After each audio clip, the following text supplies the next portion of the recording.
4월 1일 수요일 아침 송은재TV 시작합니다.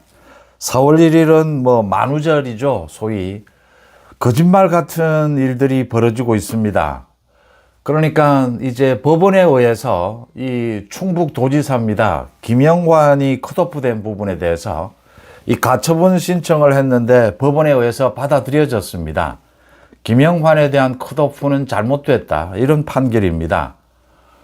참 이해할 수 없는 이유를 근거로 들었습니다.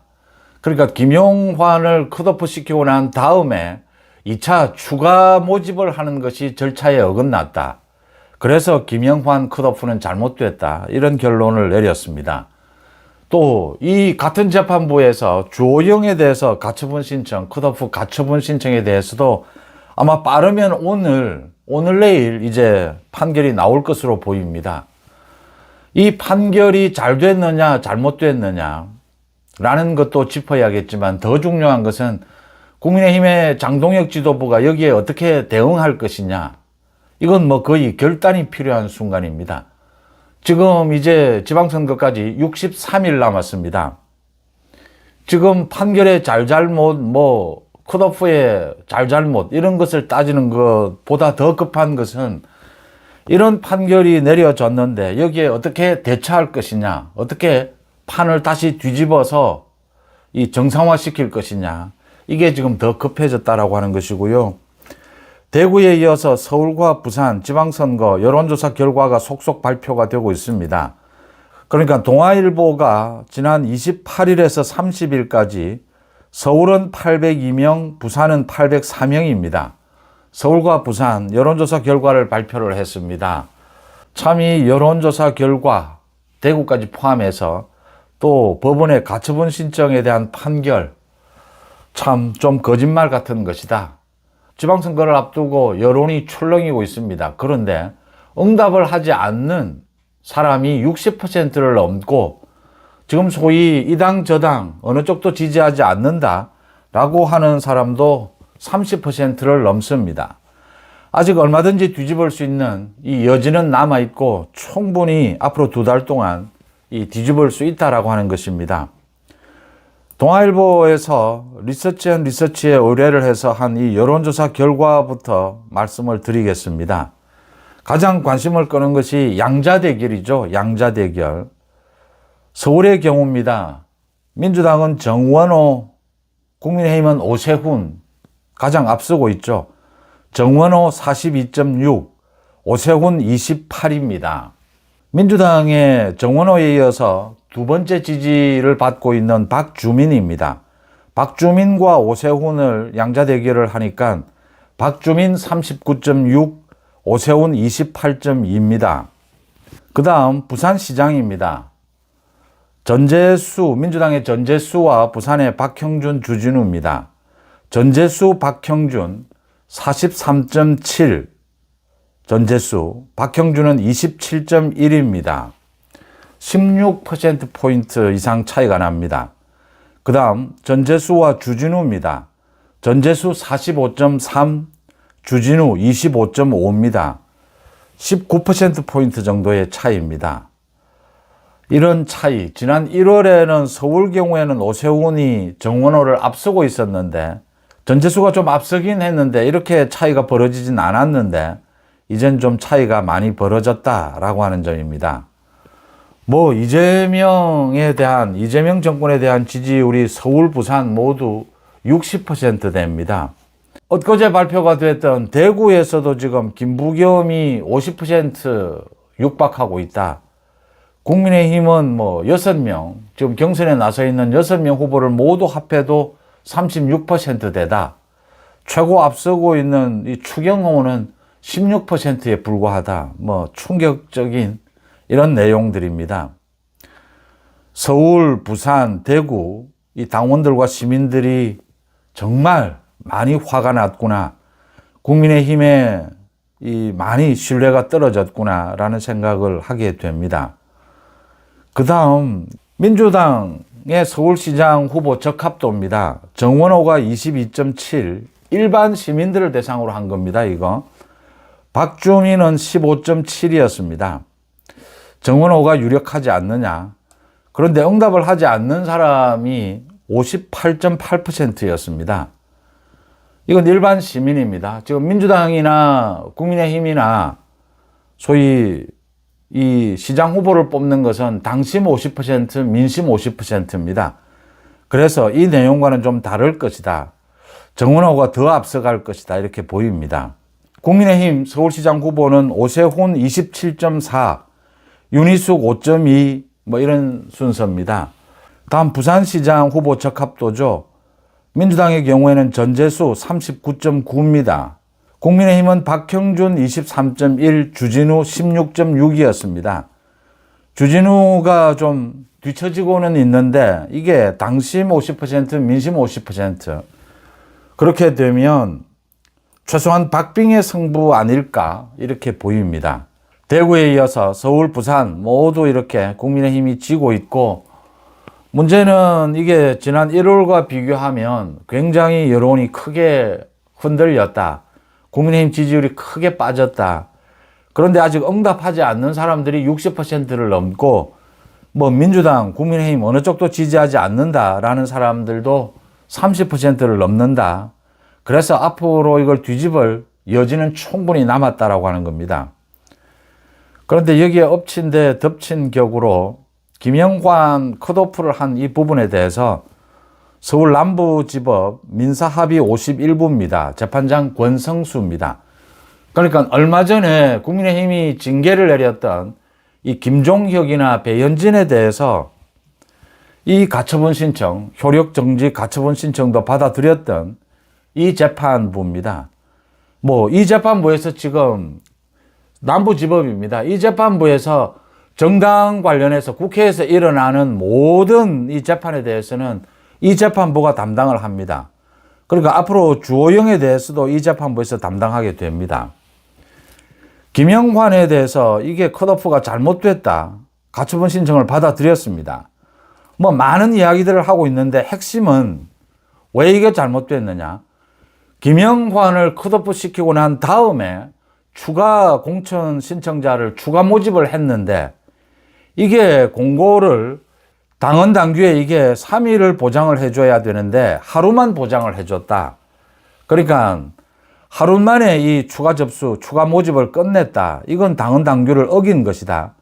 그래서 돌아가서 김영환의 컷오프가 잘못됐다. 이렇게 판결을 했습니다.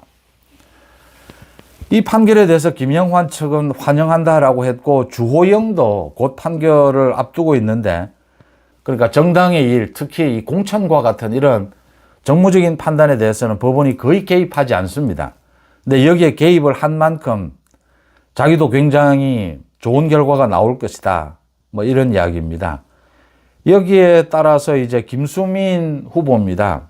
김수민 전 의원은 사퇴를 했습니다.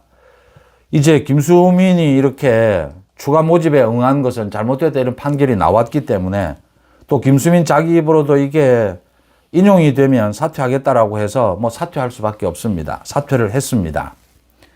이제 주호영에 대해서 판결도 이 재판부의 태도로 보건대 주호영에 대한 판결도 가처분 신청이 받아들여질 가능성이 높다라고 하는 점입니다. 그러니까 판결에 대해서는 사법부의 판결은 존중합니다. 그런데 그 판결문 내용을 구체적으로 들어가서 구체적인 근거가 잘못됐을 경우에는 그 판결을 인정할 수는 없습니다. 이 부분은 인정할 수 없습니다. 제가 그 정당의 징계에 대해서는 이게 과도했다라는 부분은 어느 정도 인정을 합니다. 그런데 이건 지금 이런 식입니다. 그러니까 1차 공천심사에서 컷오프를 한 이 김영환에 대해서 2차 추가 모집을 하는데 이 절차가 위반이 되었다. 그래서 되돌아가서 김영환에 대한 컷오프도 잘못됐다. 받아들일 수 있겠습니까? 그래서 국민의힘의 지금 법률 전문가들은 또 장동혁 대표도 이건 받아들이기가 힘들다. 그래서 항고를 하겠다라는 입장입니다. 항고를 하면 뭐 시간은 또 걸리겠지만 뒤집어질 가능성은 있습니다. 항고를 하게 되면. 주호영은 어떻게 될 것이냐? 주호영은 지금 이런 추가 접수도 없었습니다. 일단 주호영이 문제 삼고 있는 것은 주호영 컷오프, 이진숙도 있습니다. 주호영 컷오프에 대해서는 이게 공천관리위원들의 정당한 이 의결 절차를 거치지 않았다라는 겁니다. 여기에도 어떤 판결이 나올 것이냐. 국민의힘으로서 불리한 판결이 나올 수 있다라는 걸 일단은 가능성을 예상해 볼 수가 있습니다. 자, 여기에서 이제 장동혁 지도부가 결단을 내려야 되는 부분이 남았습니다. 이 판결을 앞두고 이정현 공천위원장, 공천위원들이 모두 사퇴를 했습니다. 이 판결, 그러니까 정당의 이 공천 작업에 대한 다른 건 또 몰라도 공천 작업만은 뭐 정말 이건 고도의 정치 행위입니다. 여기에 대해서 법원이 개입하는 것은 정말 극도로 제한적이었습니다.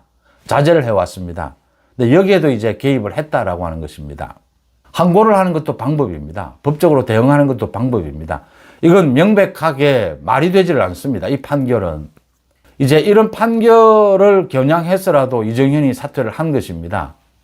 이정현이 많은 뭐 잡음도 있었고 또 광주 전남도지사에 출마도 해야 되고 그래서 장동혁 지도부도 오케이 한 겁니다. 그리고 판결을 앞두고 이 판결이 인용이 되어도 뭐 국민의힘이 그대로 밀고 갈 수도 있습니다. 또다시 컷오프를 절차를 다시 정해서 컷오프를 시킬 수도 있습니다. 장동혁 지도부가 지금은 뭐 거의 장동혁의 몫입니다. 다시 공관위도 꾸려야 합니다. 대구도 마찬가지입니다. 이 판결이 일리가 있다면 물론 받아들여야 합니다. 근데 이건 말씀드린 대로 김영환을 컷오프 시키고 난 다음에 추가 모집을 했습니다. 이 절차에 문제가 있었다. 그래서 거꾸로 돌아가서 김영환의 컷오프가 문제가 있었다. 뭐 이건 도대체 어쩌란 거냐라는 게 됩니다. 문제는 이제 장동혁 지도부가 이걸 법적으로 대응을 계속 할 거냐, 이 컷오프 계속 밀어붙일 거냐, 대구도 마찬가지입니다. 이 어떻게 푸는 것이 가장 현명하냐라는 겁니다.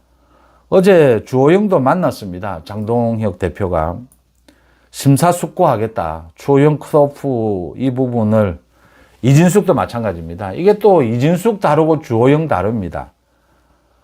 국민들의 여론, 당원들의 여론을 보면 주호영이나 김영환에 대해서 컷오프는 불가피했지 않느냐.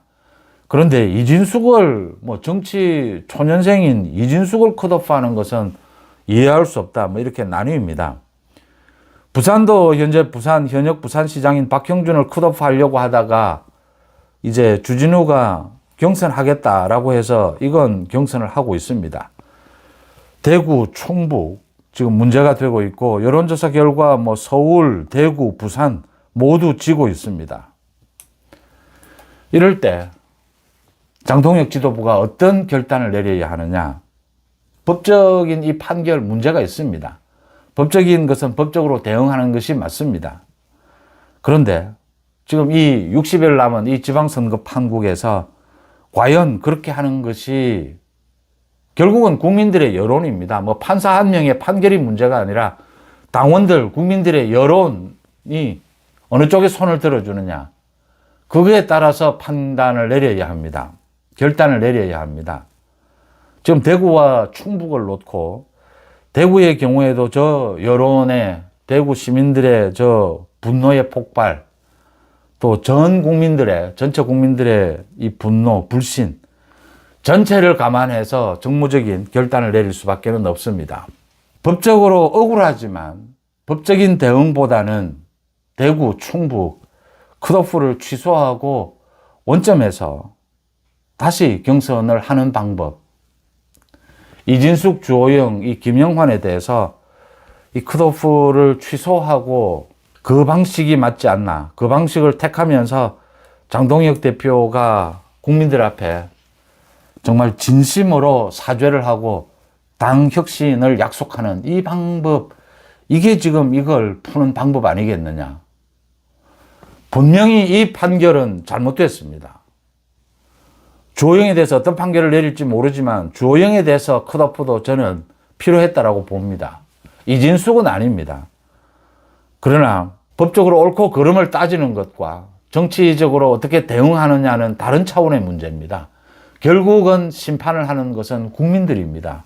여론조사 결과까지를 보면서 국민들 앞에 사과하고 당 혁신을 약속하고 이 부분을 정리하는 것이 맞지 않겠느냐라는 판단입니다.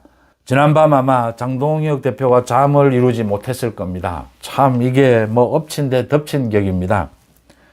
그런데 이 문제를 풀고 또 나가면 충분히 뒤집을 여지도 있고 이 시간도 있습니다.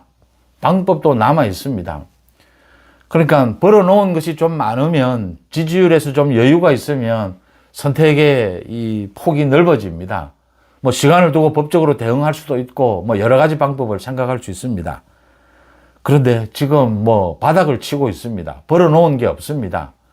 빚이 있는데 거기에 더 빚이 생긴, 뭐 경영으로 보면 이런 상황입니다. 이런 걸 예상해서, 그러니까 외연 확장, 지지율을 넓히고 여러 가지 가능성을 열어두는 것이 필요했습니다. 그런데 이 당원들의 지지, 국민의힘 지지층의 지지는 결집시키는 데는 성공했는데 그동안 이 외연 확장 또는 뭐 많은 가능성에 대해서 문을 열어두는 것은 좀 부족했습니다. 장동혁 지도부가. 이 정치를 하다 보면 언제나 주도권이 가장 중요합니다. 정치가 언제나 내 마음에 들고 생각이 같은 사람만으로 할 수는 없습니다. 선거를 특히 이 국민정당, 종합정당일 경우에는 뭐 많은 스펙트럼, 이 지지층에 많은 다양한 요구들이 있습니다. 가장 중요한 것은 장동혁을 중심으로 주도권을 잡을 수 있다면 이 주도권을 유지하는 상황에서 민주당도 마찬가지입니다. 많은 세력들을 끌어안아야 한다. 주도권을 놓치지 말아야 한다. 정치는 주도권 싸움이다 라는 것입니다. 그래서 다 쳐내라, 뭐 이건 이 지지율을 소멸시켜라, 이런 것들은 소멸되지 않으면 주도권을 놓치지 않는 상태에서 다 이렇게 가능성은 열어둬야 하는 것입니다. 그런데 지금은 많이 이렇게 어려운 상황입니다. 거기에 또 엎친 데 덮친 격으로 이런 여론조사 결과 또 법원의 이런 판결들이 나오고 있습니다.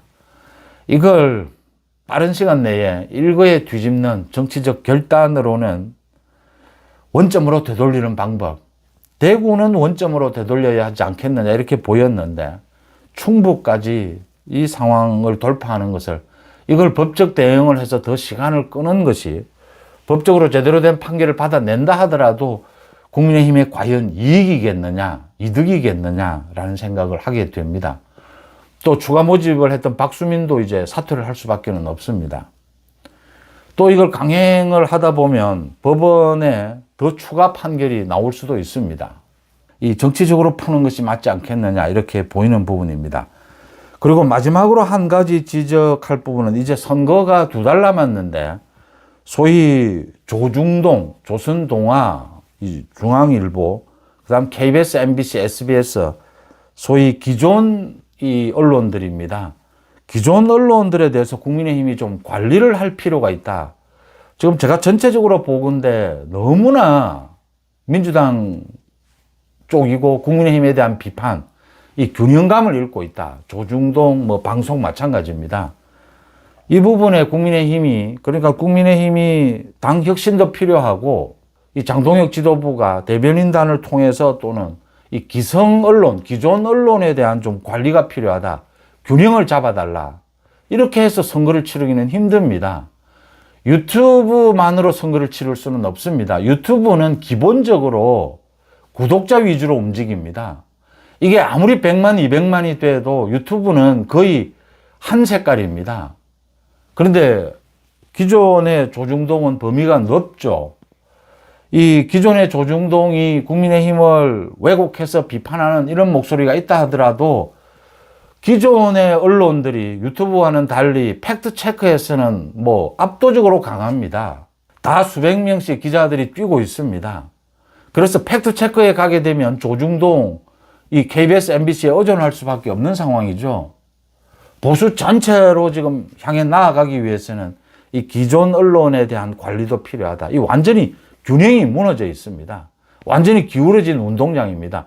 이걸 기존 언론 탓만 하고 있으면 누가 뭐 기존 언론이 그냥 뭐 해주지 않습니다. 국민의힘이 움직여야 합니다. 마찬가지로 이런 판결에 대해서 이 판결을 비판하고만 있다고 해서 이 문제를 풀 수는 없습니다. 적극적으로 뚫고 나가야 합니다. 당 쇄신, 정무적 결단 이런 걸로 이 지금 나빠진 이 여론을 뚫고 나가야 합니다. 국민들 앞에 필요하면 사죄를 드리고 다시 한번 바뀌는 모습, 다시 한번 신뢰, 믿어달라는 이야기를 해야 합니다. 이재명 정권을 그대로 둘 수는 없지 않습니까? 지방선거는 이재명 정권 심판의 시간입니다. 정원호는 지금 여직원과 둘이서 외국 출장을 다녀오고 그걸 숨겼습니다. 어처구니 없게. 그런 일은 있을 수 없습니다. 그 출장 가기 전에 보고하는 그 보고서, 갔다 오고 난 다음에 보고서에 이 여성을 남성으로 계속 그대로 두는 이런 건 있을 수 없습니다. 스캔들입니다. 이런 스캔들 후보, 또 전재수입니다. 밭두렁 후보 아닙니까? 이 밭두렁 후보, 이 스캔들 후보에게 밀리고 있다는 게 말이 됩니까? 어제는 이재명이 또 부산 소위 발전특별법입니다. 전국에 지금 다른 지역은 소위 발전특별법 다 지금 민주당이 이 국회에서 통과시켜주면서 부산만은 통과시켜주지 않고 있습니다. 지난 2년 동안. 어제는 그 부분을 들어서 이재명이 부산만 해주면 특혜 아니냐라고 했습니다. 다른 지역은 지금 다 해주고 있습니다. 부산만 해주지 않고 있습니다. 이재명이 왜 그랬겠습니까? 표를 깎아먹는 행동인데 왜 이재명이 이런 소위 이런 폭탄 발언을 던지겠습니까? 마지막에 6월쯤 돼서 5월 말쯤 돼서 전재수의 이름으로 이 특별법 해주겠다 이 소리입니다. 막판에 전재수가 밀리면 뒤집겠다 이 소리입니다. 선거 장난치고 있는 것입니다. 선거 앞두고 지금 돈 풀기 하고 있습니다. 물가는 천정부지로 뛰고 있는데 환율은 1,530원을 넘었는데 지금 돈 풀기 하고 있습니다. 또 경제 관련해서 계엄 때리겠다라고 협박하고 있습니다. 또 자기 재판 없애는 공소 취소 국정조사입니다. 국민의힘이 드디어 이제는 한동훈도 정인으로 채택하자. 한동훈도 참고인으로 채택하자. 민주당이 못 받겠다라고 하고 있습니다. 한동훈이 책임자입니다. 이재명 처벌에. 왜 한동훈을 받지 못합니까? 왜 정인으로 채택하지 못합니까? 민주당이 거부하고 있습니다. 이런 이재명 정권 민주당을 심판해야 합니다. 국민들이 야단을 치면 정치인은 무릎을 꿇어야 합니다. 국민들에게 사죄하고 국민들에게 다시 한번 신뢰를 해달라. 더 열심히 하겠다. 아무리 국민의힘이 실망을 줬지만 이재명 정권은 심판해야 하지 않겠느냐. 그 계기를 장동혁 지도부가 만들어야 합니다. 그래서 언론에 많은 국민들의 이 뒤집어지는 그 계기를 만들어줘야 합니다. 그건 정치의 몫이고 정치인의 몫입니다. 정당의 몫입니다. 여러분들은 어떻게 보십니까? 4월 1일 수요일 아침 송은재TV 마칩니다. 중요한 선거를 고맙습니다. 2달 정도 앞두고 국민의힘이 지금 이중 위기에 처했다는 송원재 분석가의 시각을 오늘 한번 깊이 파고 들어보려고 합니다. 자, 그럼 본격적으로 시작해 볼까요? 지금 한 주요 정당이 세워뒀던 계획이 갑작스럽게 그것도 완전히 뒤집히는 아주 중대한 상황에서 이야기를 풀어가야 할 것 같습니다. 첫 번째 큰 타격은요, 정말 예상치 못한 곳에서 터졌습니다. 정치적인 라이벌이 아니라 바로 법원이었죠. 이 판결을 제대로 이해하려면 먼저 후보 컷오프라는 게 뭔지 알아야 하는데요. 이게 뭐냐면요, 당 내부에서 후보를 정할 때 특정 후보를 배제하고 다른 사람을 내보내기로 결정하는 절차를 말합니다. 아주 중요하면서도 종종 논란의 중심에 서는 제도죠. 그러니까 법원이 가처분 신청을 받아들여서 당의 결정에 딱 제동을 건 거죠. 당이 이 후보는 안 된다고 결정했는데 법원이 그 결정은 무효라고 한 겁니다. 이 때문에 공천 계획이 그야말로 대혼란에 빠지게 됐습니다. 자, 근데 여기서 진짜 흥미로운 점이 뭐냐면요. 법원이 판결을 내린 이유입니다.